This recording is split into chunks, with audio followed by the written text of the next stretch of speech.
Баршаңызға сәлем, менің есімім Шахмұрат Ордабаев. Мен Муфаса Арыстан патша фильмінің дубляж режиссерімін. Менің атым Така. Ол жаңа патшалық құрат. Бізбен жүр. Сенің ешкімің жоқ па? Муфаса Арыстан патша фильмі 90 жылдардың басында Диснейдің былайша айтқанда классикалық ренессанс кезеңінде туған Арыстан патша фильмінің приквелі дейді. Бұл фильмде мен осы Таканы дыбыстадым. Дисней ұсынады. Баратын жерлеріміз көретініміз жетеді. Тамақ жейтін болдық.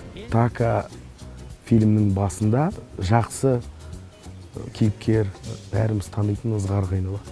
Неліктен, қалай ол ондай кейіпкер болады, соның барлығын көру үшін мені осы фильмді міндетті түрде мұқият тамашалау керек деп ойлаймын. Така, оны жеуші болма. Тамаша, тағы бір жеуге болмайтын бейбақ. Бұл фильм мен және менің замандастарым үшін ерекше ыстық. Сол осы Арыстан патшаны сүйіп көретін, Тимон мен Пумбаны, Муфасаны, бұлардың хикаясын сүйіп тамашалаған балалардың бірі. Құрметті достар, 19 желтоқсаннан бастап еліміздің барлық кинотеатрларында Диснейдің Муфаса Арыстан патша фильмі сіздерге жол тартады. Баршамыз бір адамдай сонда табылайық.